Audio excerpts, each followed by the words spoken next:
काय म्हणून होता कारवाला गेम. अरे मला संपवणं न संपवण्यावरून आठवलं तो गेम. अरे पाईप एका पाईपातून जायचं वरनं जायचं खाल्लं तोच ना. आम्ही ठरवलं की 4 वाजता ना डॉट झोपूया. मी म्हटलं उमेशला, उमेश 4 वाजले की आठवण करा. उमेशने घड्याळ बघितलं, 5 वाजले. नमस्कार मंडळी, आजच्या या पॉडकास्टमध्ये तुम्हा सगळ्यांचं स्वागत आहे. आणि आजचा पॉडकास्ट आपण करणार आहोत एका खूप इंटरेस्ट टॉपिकवर, ते म्हणजे आपले चाइल्डहुड गेम्स. सगळे गेम्स नाही कवर करणार आहोत, पण काही गेम्स आहेत जे तुम्हाला नक्की आवडणार. ठीक आहे, ह्याच्याकरता माझा सगळ्यात जवळचा मित्र, एस्पेशली गेमिंग कम्युनिटीमधला, हा आज आपल्याला जॉईन करतो आहे. So let us all welcome Umesh. नमस्कार. राईट, उमेश, काय तुझ्या आठवणी काय आहेत लहानपणच्या गेम्सबद्दल? गेम्स म्हटलंच तर माझ्यासाठी म्हणजे माझे फ्रेंड्स एकत्र बसून गेम खेळणं, 2 प्लेयर, कधी 4 प्लेयर गेम्स, म्हणजे त्यावेळेला होते, आता आपण युजली नाही खेळत. तुझ्या बिल्डिंग मधले वगैरे मित्र बसायचा तुम्ही? भरपूर, म्हणजे you are one of the lucky ones. माझ्या बिल्डिंग मध्ये कोण माझ्या एजचा मी एकटाच होतो. एक जण माऊस वरून खेळतोय, हाफ कीबोर्डवरून अर्धा खेळतोय, ह्या कीबोर्डवरून अर्धा खेळतोय, म्हणजे मजा होती त्यावेळेला. तेव्हाचे खूप गेम्स ऍक्च्युली होते असे की ते कीबोर्ड स्प्लिट करता डिझाईन झालेले. कोणता होता तुझा पहिला गेम, कोणता होता तो खेळलेला? सगळ्यात पहिला गेम मी मोस्टली ते टेट्रिस. तेवढा ओके. एकदम म्हणजे एकदम इनिशियल जर ते जे हँडहेल्ड गेम्स असे येल्लो कलर मध्ये 4 बटन्स आणि बाजूला त्याचे प्लस शेप मध्ये 4 बटन्स आणि वरती 4. राईट, त्याच्यावरती मोस्टली स्नेक असायचा. आय थिंक ते ब्लॅक अँड व्हाईट होता. Right, black and white, pixel एक सिंगल पिक्सेल सिंगल स्क्वेअर असायचे. बरोबर. Yes, I have use that before. तर टेट्रिस हा एक म्हणजे आय थिंक सगळ्यांनी हा खेळलेला असेल गेम. तो एक पझल गेम होता टेक्निकली, ठीक आहे, त्या काळचा. पण तो किती इनोव्हेटिव्ह बनवलेला. Actually I am pretty sure तू हा मूवी नाही बघितलास, कारण तो कोणाला माहीत नाही. पण ॲपल TV प्लसवर टेट्रिस नावाचा मूवी आहे.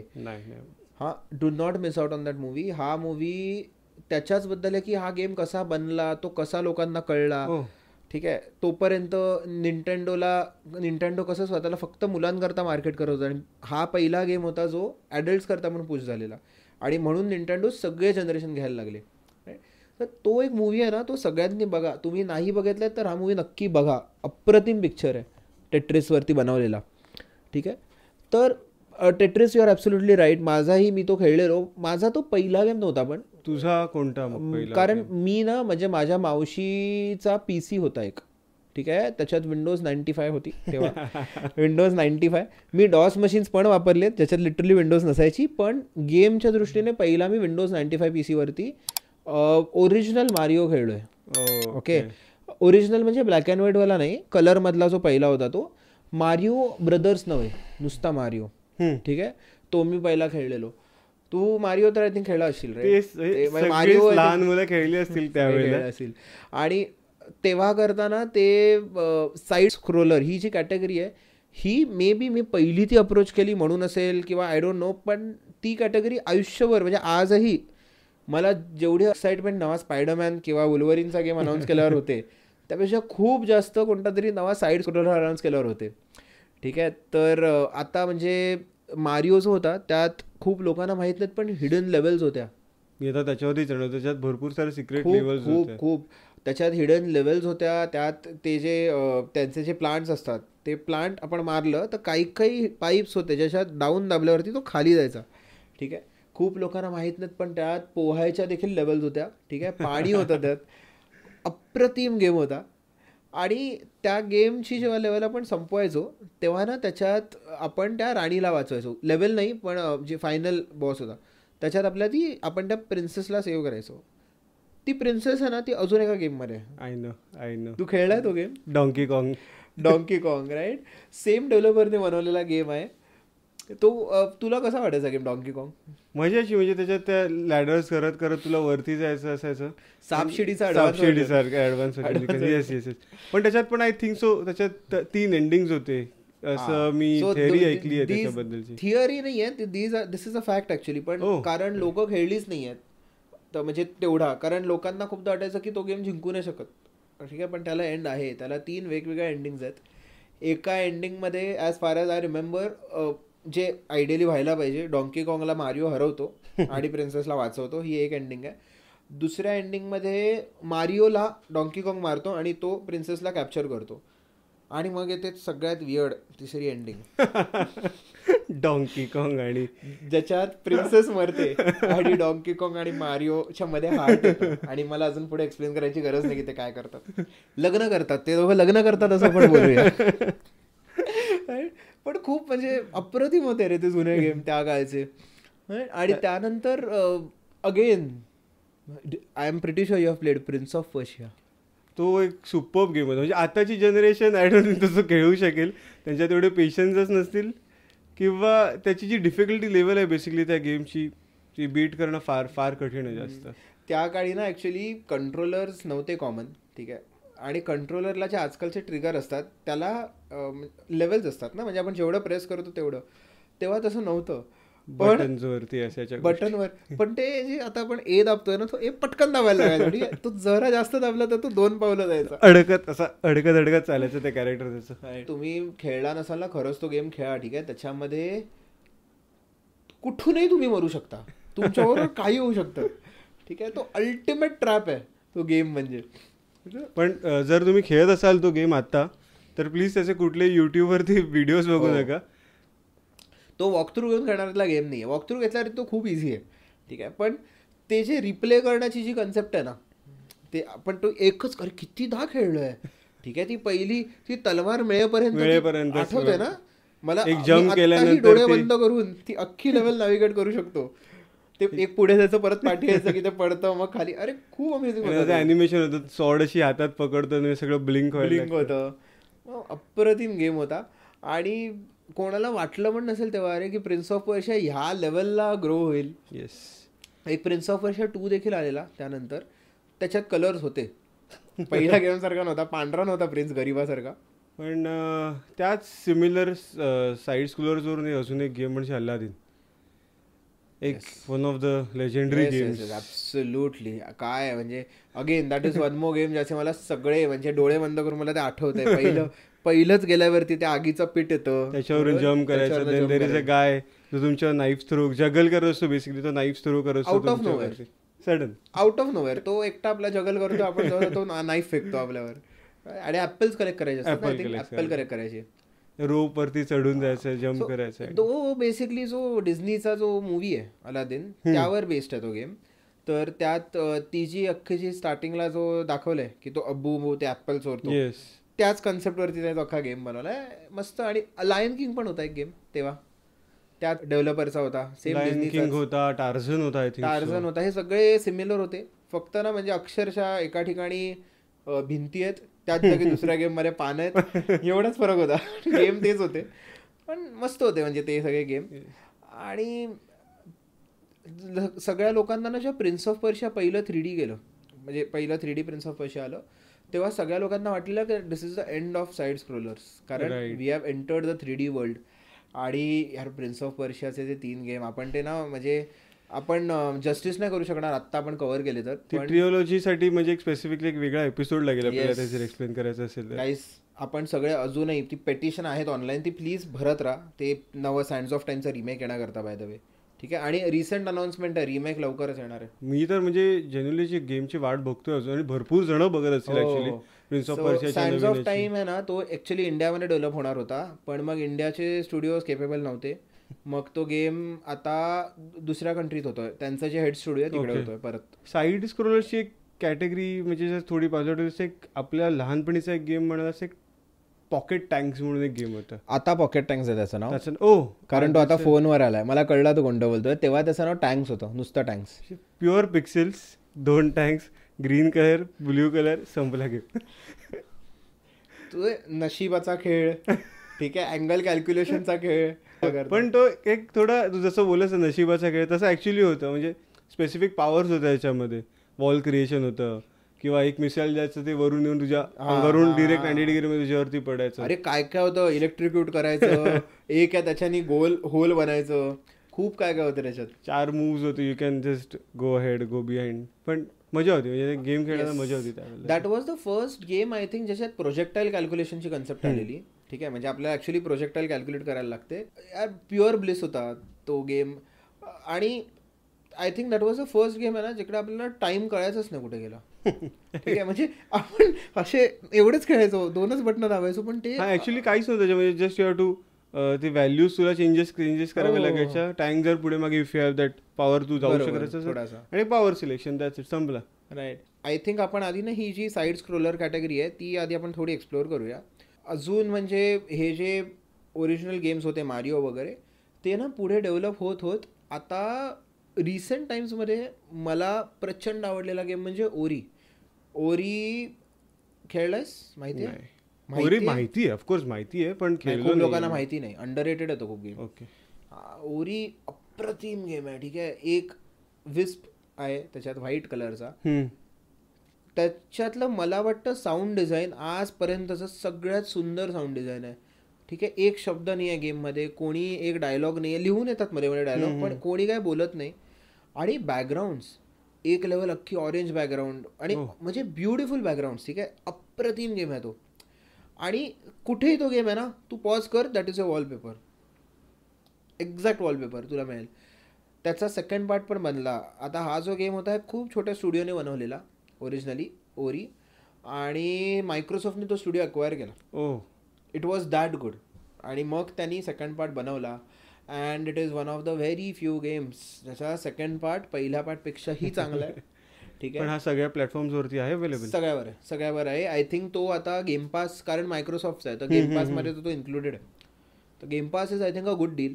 प्लीज म्हणजे ज्या लोकांना वाटतं की तुम्ही गेम्स खूप खेळता, आय वुड सजेस्ट तुम्ही गेम पास ॲक्च्युली एक्सप्लोअर करा. Please do not pirate that game. ठीक आहे, आपल्याकरता खूप मेहनत घेतात लोक हे गेम्स बनवायला, सो डोंट पायरेट गेम्स. यार खूप सर्व्हिसेस आहेत गेम पास वगैरे, एक्सप्लोअर दॅट. तू कोणत्या रिसेंट टाईममध्ये खेळला साईड स्क्रोलर? रिसेंट टाईममधला साईड स्क्रोलर नाही, पण माझी एक आधीची लहानपणीची एक स्टोरी आहे साईड स्क्रोलरबद्दलची. बेसिकली त्यावेळेला माझ्याकडे PC नव्हता. ओके, मग तू कशावर घ्यायचं असे सगळे? माझ्या मामाकडे कम्प्युटर होता त्यावेळेला. ओके. आणि क्लॉ म्हणून एक गेम आहे, आय डोंट थिंक सो सगळ्या जणांना माहीत असेल, पण ज्यांना माहीत असेल त्यांना त्यांचा तो कधीच ते लोक विसरणार नाहीत बेसिकली. आणि त्यावेळेला त्याच्याकडे ना CDs मिळायच्या काही, म्हणजे काही ब्रँड्स होते जे त्यांचे सगळ्या गोष्टी पब्लिश करण्यासाठी ते तुम्ही, कारण त्यावेळेला CDच एक फॅक्टर होता ज्याच्यामध्ये. फ्लॉपी पण होता. फ्लॉपी तर म्हणजे ती लेजेंडरी गोष्ट आहे. पण CDs यावेळेला म्हणजे त्यामध्ये फक्त गेम्स असायचे, बाकी त्यांच्या कंपनी रिलेटेड काही ॲडव्हर्टायजेस आहेत हे आणि छोटे छोटे.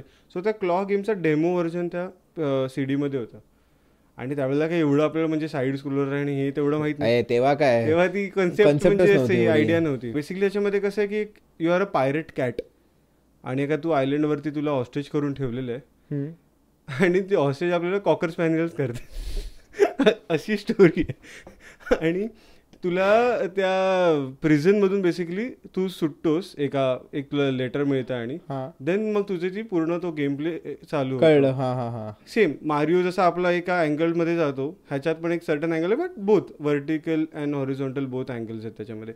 सो तू त्या आयलंड टू आयलंड जम्प करत जायचं आणि तुझ्याकडे एक गन असते, 1-2 प्रकारच्या आय थिंक सो त्याच्यात गन्स आहेत, आणि एक sword. As a you are a pirate तुझ्याकडे स्वॉर्ड असणं मस्ट आहे, आणि स्वॉर्ड. आणि मग त्याच्यामध्ये क्रॉसेस आहेत गोल्डचे, आणि समोरचे ते जास्त म्हणजे कॉइनच्या जागी म्हणजे कन्सेप्ट सेम आहे. I have heard of this game, पण मी खेळलो नव्हतो. पण एक म्हणजे एक गोष्ट म्हणजे तो वन ऑफ द एक टफेस्ट गेम होता जो फार जण अजूनपर्यंत संपवू शकले नाही आहेत. सो आणि मी पण संपवला नाही. तेव्हाचे खूप गेम्स असे होते, म्हणजे आय डोंट थिंक कोणीच ते पूर्वीचे सगळे गेम संपवले. काय म्हणून होता कारवाला गेम, अरे मला संपवणं न संपवण्यावरून आठवला तो गेम. अरे पाईप, एका पाईपातून जायचं, वरनं जायचं, खाल्लं, तोच ना. काय गेम होता तो, बापरे. तो म्हणजे तू फ्रस्ट्रेट असेल एका पॉईंट नंतर 10-15 मिनिटांतर, पण नाही तू एवढा फ्रस्ट्रेट झाला तरी दुसऱ्या दिवशी जाऊन तू परत तोच गेम खेळणार, तू तिथूनच चालू. आपण डोटा खेळणार आहे वगैरे. डोटाबद्दल नको बोलू ह्या एपिसोडमध्ये आपण. एनिवेज यार काय पण अफलातून गेम. साईड स्क्रोलर नव्हता पण ठीक आहे यार, it deserves a mention. Impossible word वरून मला गेम आठवला. काय आय कॅन से, म्हणजे आय वुड से टेम्पल रनचा वगैरे प्रिडेसेसर आहे तो. काय पण रिसेंट डेज मध्ये कोणता खेळला तू साईड स्क्रोलर? मी एवढा साईड स्क्रोलरचा खेळलायस तू? मला आत्ता आठवलं. It is not a side scroller but there is element of side scrolling in that game. मला बायको बरोबर कोणता गेम खेळतोय सध्या? भाई स्प्लिट फिक्शन मध्ये अख्खा एलिमेंट आहे साईड स्क्रोलरचा मध्ये. तो छोटे हा पण ते मधलं अख्खं चक्क सेक्शन आहे साईड स्क्रोलिंगचं आणि ते त्यांनी होमाज प्ले केलाय त्या जुन्या गेम्सला. म्हणजे ते एवढे छोटे त्यांनी डिटेल्स कॅप्चर केलेत त्या गेम मध्ये. मी पण माझ्या वाईफ बरोबरच खेळलो. मी काय गेम बनवला रे. म्हणजे आपण दोघं इट टेक्स टू खेळलेलो, आपण वे आउट खेळलोय. त्यानंतर मी माझ्या आता बायको बरोबर खेळलो. काय बनवलाय रे. म्हणजे आय थिंक आपण एक वेगळा एपिसोड करू शकतो फक्त स्टुडिओवर. त्यांचे सगळे 4ही गेम्स हिट होते. ठीक आहे, Brothers, way out, It Takes Two आणि स्प्लिट फिक्शन. नवीन ह्याच्यामध्ये पण त्यांनी काहीतरी हिंट दिली आहे त्यांच्या नेक्स्ट गेम बद्दल. एक साइड मिशन आहे. हो एक साइड मिशन आहे, हिडन आहे, खूप लेझर्स आहे काहीतरी याच्यामध्ये. मी बघितलं आहे एक आहे त्याच्यात. रिसेंट टाइम्समध्ये आपला जो प्रिन्स ऑफ पर्शिया होता, ठीक आहे, त्याचा आत्ता नवा गेम आलाय. 2 आलेत. मी तर ऐकलंय त्या गेम बद्दल पण मी खेळलो नाही. म्हणजे गेम प्लेस बघितले त्याचे, पण मी खेळलो नाहीये तो गेम. सो एक ऍक्च्युली अख्खी कॅटेगरी आहे ज्याला मेट्रॉइडवेनिया म्हणतात. ओके. पूर्वी मेट्रोवेनिया कोणत्या तरी 2 गेम्स होते, त्यांची कन्सेप्ट मर्ज करून ही कन्सेप्ट बनवलेली आहे. त्याकरता त्याला मेट्रॉइडवेनिया म्हणतात. तर प्रिन्स ऑफ पर्शियाचा जो हा गेम आहे हा या कन्सेप्टवरती बेस्ड आहे. ओके.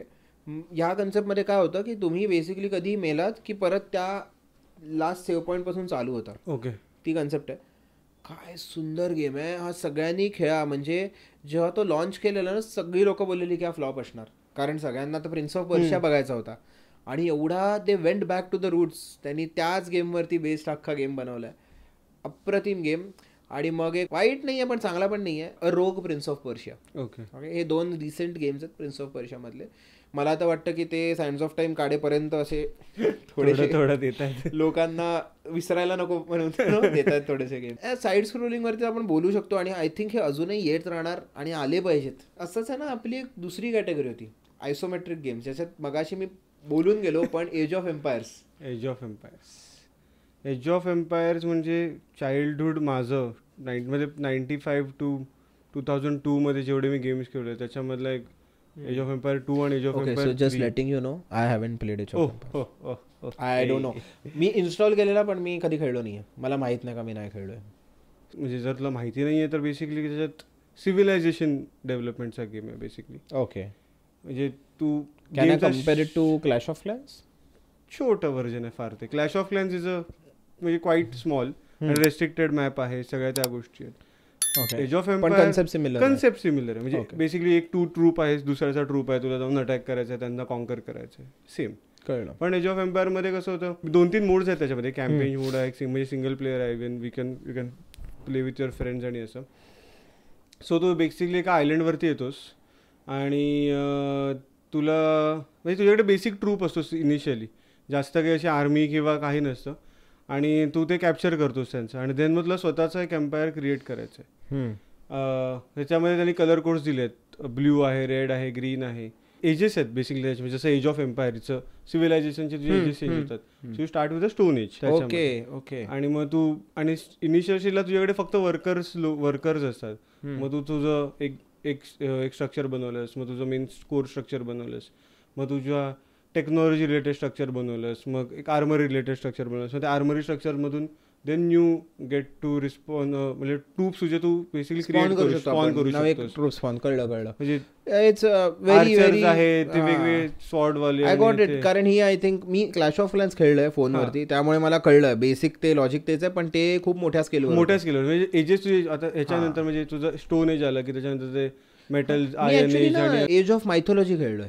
सिमिलर त्यामुळे मला कळलं एज ऑफ मायथॉलॉजीचं very similar game. I think Age of Mythology थोडे ग्राफिक्स आणि थोडं हे हायर साईडला आहे, पण एज ऑफ एम्पायर वॉज तो कसा, एज ऑफ एम्पायर सगळ्यांना माहिती आहे. म्हणजे जे लहानपणी पीसी जे मी खेळलो नाही, पण तरी Age of Empire was huge, एवढं तर मला माहिती. ज्यांनी पीसीज वापरले त्यांना हा तर गेम 100% माहिती, म्हणजे खेळले नसले तरी त्यांना नाव तर माहितीच असेल आणि काय गेम आहे ते. Right. Any recent times game that I have played in isometric like that you have played? See, I have played Hades. भाई त्याला केवढी अवॉर्ड्स मिळाले आहेत. तो काय गेम बनवला आहे. इट इज अ रोग गेम. ज्या लोकांना रोग गेम माहीत नाही, रोग गेम म्हणजे बेसिकली जेव्हा तुम्ही मरता तेव्हा तुम्ही 0 परत चालू करता, त्याला मध्ये सेव्ह पॉईंट नसतो. ठीक आहे. तर but every time you respond तुम्ही थोडेसे स्ट्रॉंग असता आधीच्या ह्याच्यामुळे. There are some permanent upgrade जे तुम्ही घेतले आहेत, किंवा तुमचं थोडंसं हेल्थच वाढते, असं असतं वेगवेगळ्या गेममध्ये. तर हेडीज हा एक लाईक आय टोल्ड यू रोग गेम आहे, ठीक आहे. तो गेम सगळ्यांनी खेळा. तो काय बनवला आहे, त्या इट ब्रोक द इंटरनेट, त्याला केवढी अवॉर्ड्स मिळाली आहेत. तो एकदम कार्टूनिस्ट दिसायला आहे. त्यामुळे तो ना कोणत्याही हार्डवेअरवर चालतो. ठीक आहे, लिटरली कोणत्याही हार्डवेअरवर चालतो. तर तो एक गेम खेळा. त्याचा तर सेकंड पार्ट पण आला आहे अजून बीटामध्ये, पण तुम्ही तो खेळू शकता स्टीमवरती. It is there for purchase. याचं Hades, Umesh, if you haven't played, तो खेळ. आणि कंट्रोलर स्वस्तातले विकत घे, कारण ते तुटणार. भरपूर कंट्रोलर तुटणार या गेममध्ये. आपला एक मित्र आहे, मला त्याला शाउटआउट द्यायचं आहे, डिलन, राईट. त्यांनी हा गेम चालू केलेला, आणि म्हणजे त्यांनीच मला सांगितलं. त्यांनी हा गेम चालू केला आणि त्याला ट्रॉमा झालेत त्या गेममुळे. त्यांनी कीबोर्डवर खेळलाय तो. बापरे. तो कीबोर्डवर खेळलाय. मी कंट्रोलरवर खेळलोय. मी मायक्रोसॉफ्टचा नवा कंट्रोलर घेऊन खेळलो आणि त्याची जॉयस्टिक तोडली आहे. पण अमेझिंग गेम आहे हेडीज. अँड देन तुला डिलनवरून आठवलं आणि आयसोलेटरवरून आठवलं. तो गेम, ती गोष्ट मिस होण्यासारखी नाही आहे. So I would say let's start with यार हिस्ट्री. World of Warcraft. ठीक आहे, वर्ल्ड ऑफ वॉरक्राफ्टचा एक मॅप एक दिवस एक छोटासा डेव्हलपर ड्रॉप करतो, आणि त्या डेव्हलपरला कधी माहिती पण नसेल की मस्करीमध्ये तो एक असा मॅप बनवेल जो मॅप पुढे जाऊन एवढा मोठा लेजंड होईल की त्याच्यातनं मल्टिपल गेम्स हे तो मॅप कॉपी करतील. त्या काळी त्या मॅपचं नाव होतं Dota All Stars. I think All Stars, right. त्याच्यामध्ये पण 6.76 7. येस. तो डोटा ऑल स्टार्स त्याचं नाव होतं. डिफेन्स ऑफ द एन्शियंट हा मॅप होता.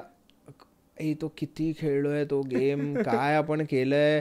आत्ता तुम्हा लोकांना I would just like to slip it in here. Umesh आणि मी, आम्ही एकमेकांना चेहरे बघून ओळखायचो. ठीक आहे. मग एक दिवस एक घटना घडली. ते म्हणजे मी बघितलं की तो डोटा खेळतोय. मी म्हटलं अरे मी पण खेळतो. आणि तिकडून आमचं आयुष्य बर्बाद व्हायला सुरुवात झालेली. आम्ही कॉलेजमध्ये पाठच्या बेंचवर बसून लॅन केबल 2 लॅपटॉपच्या मध्ये जोडून हा तो गेम खेळायचो. ठीक आहे, बॉट्स बरोबर. आणि त्याला सेव्ह करून आम्ही परत नंतर खेळायचो नेक्स्ट डे. तर असं आम्ही खेळलो बरोबर. फक्त डोटा 1च सेव्ह होतो, डोटा 2 नाही. डोटा 2 सेव्ह नाही होत. डोटा 2च्या आधी ॲक्च्युली लीग ऑफ लेजंड्स आलेला, हिरोज ऑफ नॅव्हरथ आलेला बरोबर. हे सगळे गेम जे आहेत हे डोटाच्याच मॅपमधनं निघून बनलेले.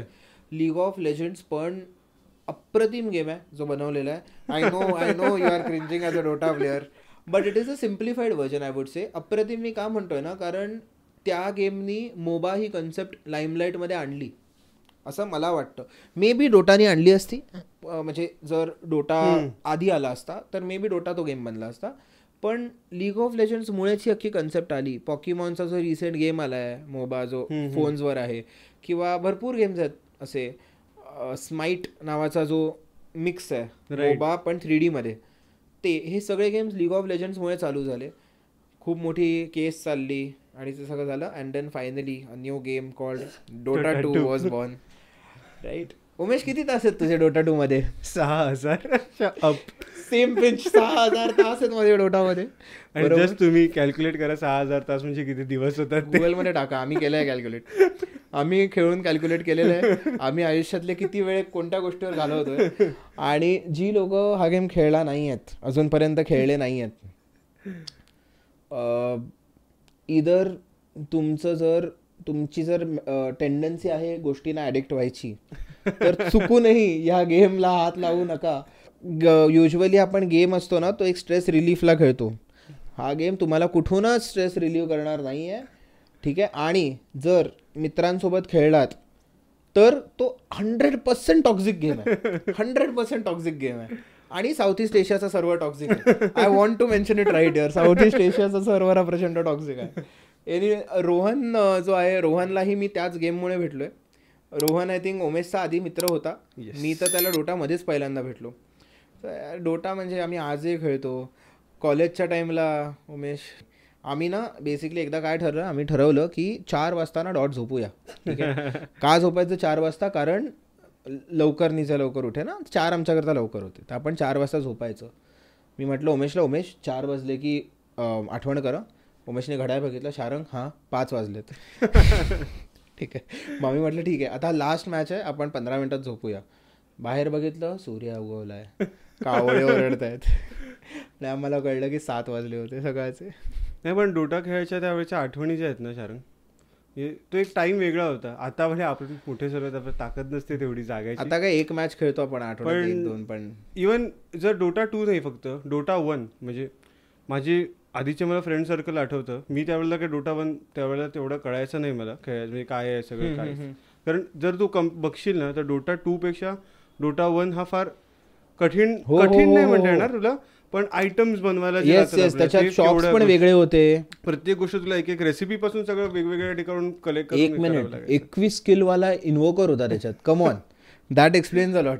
इन्व्होकरला फक्त हवेत तरंगायला एक वेगळी स्किल होती. नाही पण भले त्याच्यामध्ये ते पिक्सेल्स असायचे सगळं असायचं, पण एक त्याच्यावर त्या गेम्स बरोबर ती म्हणजे त्या स्पेसिफिक गेम बरोबर ती सगळ्यांचे इमोशन्स अजूनही जुळले. ते तू अजूनही कोण जर Dota 1चा प्लेअर असेल ना, त्याला तू विचारलंस की काय, तर तो ती गोष्ट कधीच नाही विसरू शकत. तो गेम कधी पेड करत पण नाही, त्यांना गरजच नाही आहे तो गेम पेड करायची. त्यांना माहिती आहे की Dota is so every game ना is actually marketed differently. Steam जे आहे ते ऍक्च्युली तू नोटीस केलं काउंटर स्ट्राईक वर पुश करतं, ते वेगवेगळे गेम वर पुश करतं. Dota कधीच ते वर नाही पुश करत, कारण त्यांना करावंच नाही लागत. त्याची कम्युनिटी पूर्णच्या पूर्ण रेफरन्स वरतीच ग्रो होते. आणि आता for all those who don't know, e sports कॅटेगरीतलं सगळ्यात मोठं प्राईस पूल हे याच गेममध्ये असतं. ठीक आहे.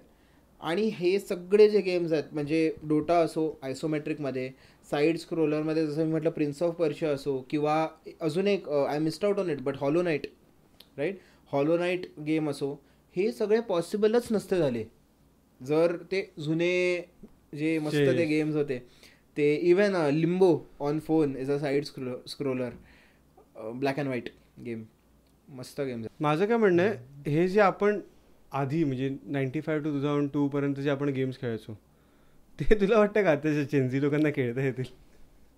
किती चान्सेस आहेत विदाउट चीट कोड्स? एकही गेम नाही खेळता येणार. आपण इंस्टाग्रामवरती रील्स ओपन केले, तू किती सेकंद घेतोस रील बघायला? Hardly 3-4 second, 5 second. तुला माहिती आहे जेनजीस किती घेतात? 1/2 to 1 सेकंड. बापरे. हे आपल्याला कळतं कारण आपलेच जे रील्स जातात त्याच्यावरती तू स्टॅट्स बघ यूट्यूबवरती. पहिले जे 1 सेकंद असतं त्याच्यात आपल्याला कळतं किती रीच आहे त्याचा, म्हणजे किती लोक स्वाईप करतात. So in this generation when you have literally 1 second to grab a person, त्या काळी मी हे पर्सनली ॲक्सेप्टच करू शकत नाही की कोणात एवढा पेशन्स असेल की मी जर जास्त वेळ दाबला तर तो माणूस 2 पावलं गेला आणि तो मरेल. अगेन प्रिन्स ऑफ पर्शियाबद्दल मी बोलतोय. आय डोंट थिंक की हे पॉसिबलच आहे. ठीक आहे, एवढा पेशन्स मला माहीत नाही. जे आत्ताचे जे हे प्रिन्स ऑफ पर्शियाचे जे गेम्स आले, मेट्रॉइडवेनिया वगैरे, ह्याच्यातही तू बघ त्यांचे सगळे जे रिव्ह्यूज आहेत हे सगळे ॲडल्ट्स आहेत, मुलं नाही आहेत. कारण ते नाही खेळू शकत. हे पेपा पिग बघून मोठी झालेली मुलं आहेत यार, ती थोडी खेळणार आहेत यार. मोस्टली आता 90s वाले सगळे त्यांच्या 25-30s म्हणजे ते क्रॉस करतात. जी जनरेशन आहे जी आधीचे, कारण आधीचे आता माझ्या पण वर्क लाईफ बाकीच्या याच्यामध्ये जे जेन्झीज कॅरेक्टर्स जे सगळेजण भेटतात, पेशन्स लेवल फार कमी आहे त्यांच्यामध्ये. ऑल्सो अप्रोच टुवर्ड्स गेम्स, म्हणजे आता जर तू आणि मी बोलतोय, आपण इफ यू हॅव नोटिस एवढ्या वेळात एकदाही त्या गेमचे ग्राफिक्स खूप छान आहेत हे बोललो नाहीये. आपल्याला खूप सिम्पल एक्सपेक्टेशन्स आहेत की तो ॲज अ गेम चांगला पाहिजे. जर आपण एक गेम खेळतोय त्याची स्टोरी चांगली पाहिजे, त्याचं स्टोरी नसेल तरी त्याचा जो एक्सपिरियन्स आहे तो चांगला पाहिजे. पण आजकालचं तू ओव्हरऑल हे बघशील, लोकांना सिनेमॅटिक फील पाहिजे. जे ह्याचं खूप चांगलं उदाहरण म्हणजे जे आत्ताचे जे स्पायडरमॅनचे गेम झाले वर्सेस जे जुने स्पायडरमॅनचे गेम होते, तेव्हाही ते 3D होते, पण तेव्हा त्यांचा फोकस त्याला सिनेमॅटिक बनवण्यात नव्हता, स्लो मोशन नव्हते टाकत.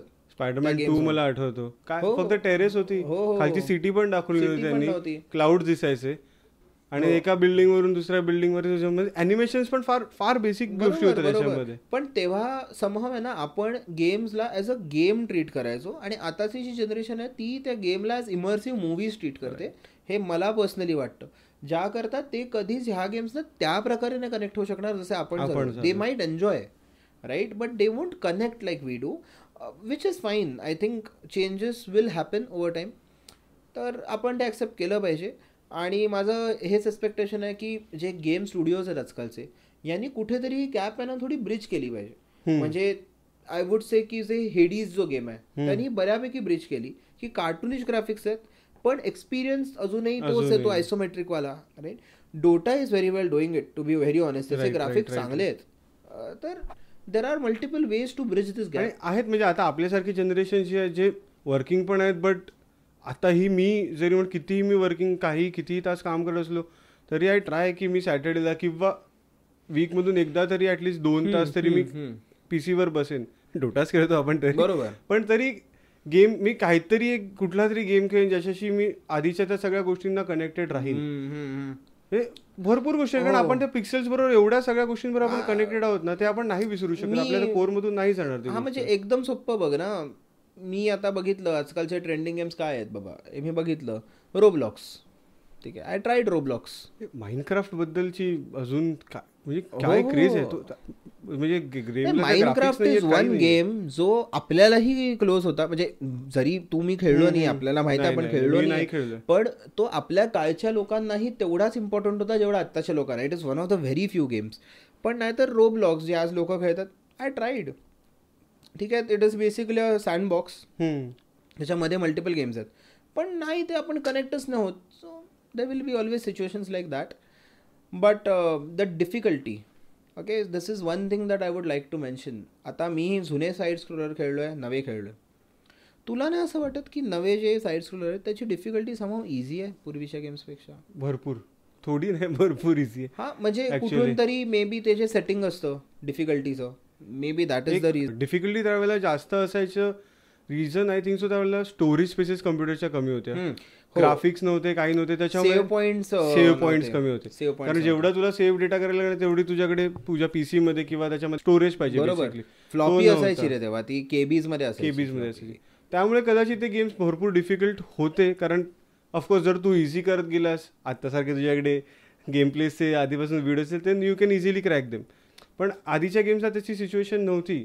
इव्हन इंटरनेट तेवढं फास्ट नव्हतं, जेणेकरून इंटरनेट फास्ट कुठून, इंटरनेट नव्हतं. सो हां, म्हणजे ती गोष्ट आहे आता की आय डोंट थिंक सो आत्ताचं सगळे जनरेशन जरी ते खेळायला जरी बसले तरी ते तेवढ्या लेवलपर्यंत ते गोष्टी क्रॅक करू शकतील. सो मगाशी एकदम स्टार्टला आपण जेव्हा कॉन्व्हर्सेशन चालू केलं, तू एक गोष्ट मेन्शन केलीस जी मी अनलकी होतो, आय डिडंट एक्सपिरियन्स, ते म्हणजे एकत्र मित्रांसोबत बसून खेळणं.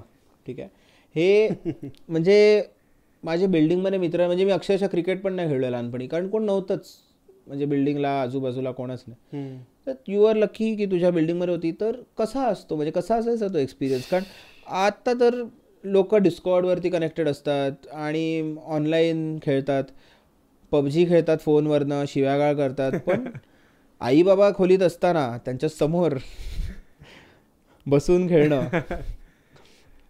आज जसं मी तुला बोललो आधी, घर छोटं होतं माझं, पीसी सगळ्यांकडे नसायचे, काही फ्रेंड्स होते त्यांच्या घरी पीसी असायचा, आणि जसं तू बोला सगळे फ्रेंड्स एकत्र येऊन एखादा गेम खेळणं, हे ती मजा आता मी एक्सप्लेन करण्याच्या पण पलीकडची गोष्ट आहे ती. एक अभिजित म्हणून एक फ्रेंड होता माझा, आणि त्याच्याकडे त्यावेळेला पीसी होता, त्याच्यावरती hot wheels stunt track challenge हा गेम, म्हणजे अजूनही मला आठवत आहे, 10 ते 12 जण 180 स्क्वेअर फूटच्या घरात बाहेर हॉलमध्ये बसले आहेत, समोर एक पीसी आहे, कुठला तो पण तो डब्बावाला ज्याला पाठी मॉनिटरवाला हो तो, आणि hot wheels stunt track challenge खेळतात. म्हणजे तू इमॅजिन कर काय केओस असेल, पण काय मजा असेल. म्हणजे ती गोष्ट अनइमॅजिनेबल आहे. म्हणजे तू नाही, ती जर तू एक्सपिरियन्स नसेल गेली तर तो एक्सपिरियन्स शब्दात नाही सांगू शकत. हा एक गेम होता, जसं तू मगाशी आपला टॉपिक निघाला world of Warcraft, even prince of Persia, पण जी क्रेज होती माझ्या फ्रेंड्सची त्या गेमबद्दलची. म्हणजे मी काय फ्रेंड्सना बघितलं, सकाळी उठले 9:30 वाजता 10 वाजता त्यांचे गेम खेळायला बसले, जेवणापुरते फक्त अर्धाच उठणार आणि परत तो गेम खेळायला बसणार. म्हणजे मी प्रिन्स ऑफ पर्शिया 2 थ्रोन्स होता आय थिंक सो, त्या फ्रेंडला मी तो 2 दिवसात कम्प्लीट केलेलं बघितलं. बसला, एवढी क्रेज होती. हे ती गोष्ट फार फार हे आहे, म्हणजे त्या मेमरीज एकदम न हे जाण्यासारखे आहेत त्या सगळ्या. Any kind of a game myth, you know, म्हणजे कोणतंही की तेव्हा विश्वास होता की असं असेल, पण असं कधी नव्हतं, असं कोणती घटना आहे गेममधली. जसं मला एक माहिती आहे, जे आय एम प्रिटी शुअर सगळे रिलेट करतील, पण ते असं काही नाही आहे. ठीक आहे, कॅसेट्स असतात गेमच्या, त्या पूर्वीच्या याच्या, त्या काढून त्याच्यात फूक मारून परत घातल्यावर तो गेम चालू होतो. असं काही नाही आहे, त्या कॅसेटला फूक मारून काहीही फरक नाही पडायचा. Technically there is no reason for this to happen. Chetak सारखे वागडी करून चालू करणार. अरे त्याच्यात आहे रिझन रे, हे म्हणजे काही नाही, त्या फुकेने काही नाही व्हायचं, ठीक आहे, पण ती कॅसेट काढून घालताना ते चालायचं. पण अशी कोणती मिथ्स आहे का जी तुला माहिती आहे? त्या कॅसेटवरूनच गोष्ट आठवली मला. त्याच्यात पण ते लिहायचे 9999 इन वन, पण एकच गेम असायचे. आता एक हार्डली एका कॅटेगरीतला एकच गेम असायचा. आणि त्याला ते स्कॅनिंग करून बेसिकली त्यांनी ते दिलेले असायचे. अरे एवढे गेम्स असणार त्याच्यामध्ये. अरे नाही, याच्यात एक इन्सिडेन्स आहे, अगेन अ साईड स्क्रोलर. मी माझ्या आजी आजोबांकडे राहायचो तेव्हा माझ्या वरच्या मित्रांनी ना मला फोन केला, तेव्हा लँडलाईन होती, तेव्हा फोन केला आणि सांगितलं की शारंग हिनं नवा पॉकीमॉनचा गेम आणला. मी एवढा एक्सायटेड, म्हटलं पॉकीमॉनचा गेम, कारण तेव्हा नवं कार्टून नेटवर्क पॉकीमॉन आलेलं, तर ती एक्साइटमेंट होती, पिकाचू आणि ते त्याचं ते इव्हॉल्युशन, रायचू, स्क्वटल, हे सगळं. म्हटलं आहे काय पॉकीमॉनचा गेम, जाऊन बघू. मी धावत वर गेलो त्याच्याकडे. उमेश, तो मारिओ होता, ज्याच्यात मारिओच्या जागी पिकाचू होता आणि तो पिकाचू ते मारिओचे बॉल सोडतो, त्याच्या जागी ते आगीच्या जागी इलेक्ट्रिसिटीचे बॉल, नाही इलेक्ट्रिसिटी बॉल होते, पिकाचू होता ना. It was Mario, literally reskinned Mario होता तो अख्खाच्या का गेम. मी इतका अपसेट झालो, म्हटलं हाय. म्हणजे ह्या ज्या गोष्टी आहेत ना गेम्सबद्दल बोलणं, हे आय थिंक अजून 10 एपिसोड बनतील आपण परत बसू. आपल्याला 2च कॅटेगरीज क्लिअर झाल्यात. अजून कॅटेगरीज जर आपण घेतल्या, आपण जर काही गेम्सना टच केलं ना, तर इकडे यार तुम्हाला खरं सांगू खूप इझी आहेत त्या गेमचं. मी नाव घेऊन सबस्क्रायबर कमवलं, पण आपण ते नंतर आहे ना, त्यांना जस्टिस मिळाली पाहिजे. बॅटमॅनची आर्कम सिरीज, प्रिन्स ऑफ पर्शियाची अख्खी सिरीज, ट्रिओलॉजी, असॅसिन्स क्रीडचे लोक असे हातावर टॅटू करतायत आणि काय म्हणजे ती क्रेज. भरपूर गेम्स आहेत तसे. नीड फॉर स्पीड, अख्खी रेसिंग, अख्खी कार कॅटेगरी. त्याचाही नवीन गेम येतोय, त्याचा ट्रेलर नक्की जाऊन बघा. येस. आणि यार एक गेम मिडटाउन मॅडनेस, असे खूप आहेत. म्हणजे हा एपिसोड जवळ 1-2 तासाचा क्रॉस होऊन जाईल. Let's end it here. आम्ही आत्ता चर्चा करून ठेवतो, पण तो पोस्ट कधी करायचा आहे तुम्ही ठरवा. आणि तुमचे काही गेम सजेशन्स असतील किंवा तुम्हाला काही गेम्स मिस झाले असेल असं वाटत असेल, नक्की आम्हाला सांगा. आम्ही कम्युनिटीमध्ये कधी कधी पोल्स टाकतो, ते पोल्सला नक्की रिॲक्ट करा, कारण त्याच्याही 2 गोष्टी होतील. जो कोण टॉप बरोबर रिॲक्ट करेल, जो कोण माणूस, त्याची आम्ही कमेंट पिन करू चॅनलवरती. आणि आम्ही जर का काही असं आहे कोणती कॅटेगरी ज्याच्यात तुम्ही ॲक्च्युली लाईक जास्त दिले आहेत, तर आम्ही ती नाही करत तर आम्ही ती कन्सिडर करू नेक्स्ट व्हिडिओ करता, फॉर शुअर, 100%. आत्तापर्यंत ह्या मोमेंटपर्यंत जी लोक अजूनही इकडे आहेत, आय थिंक तुम्ही लोक ज्यांना खरंच हा व्हिडिओ आवडला आहे, तर ते जे तुमचं जे प्रेम आहे ते स्वतःपर्यंत नका ठेवू, ते व्यक्त करायचं असतं. ते खाली येऊन लाईक दाबायचं असतं, सबस्क्राईबचं बटन दाबायचं असतं आणि खाली कमेंटमध्ये लिहायचं असतं. हे आम्हाला 10 वेळा सांगायला लागतं. दुसरी गोष्ट, आमचे व्हिडिओ जे कोण बघतात त्यातले फक्त 20% लोक अजून सबस्क्राईब्ड आहेत. ते बाकीचे तुम्ही लोक सबस्क्राईब का नाही करतात? ते सबस्क्राईबचं बटन दाबा आणि तो बेल आयकॉन दाबा, नाहीतर आमचा पुढचा व्हिडिओ तुम्हाला कळणार नाही आलेला. आणि आम्ही मुद्दामून तो रँडम टाईमला ड्रॉप करणार आहोत, त्यामुळे बघा तुम्ही मिस आउट कराल. So please subscribe, share and like करा. परफेक्ट. चलो, I think it's a GG for the day. Let's call it as a GG. Umesh, before we go, GTA 6 आधी येणार का 1000 सबस्क्रायबर आधी होणार? पण आपला नक्की व्हिडिओ GTA 6 आधी आलाय. गाईज, 1000 सबस्क्रायबर का GTA 6, लेट्स रेस.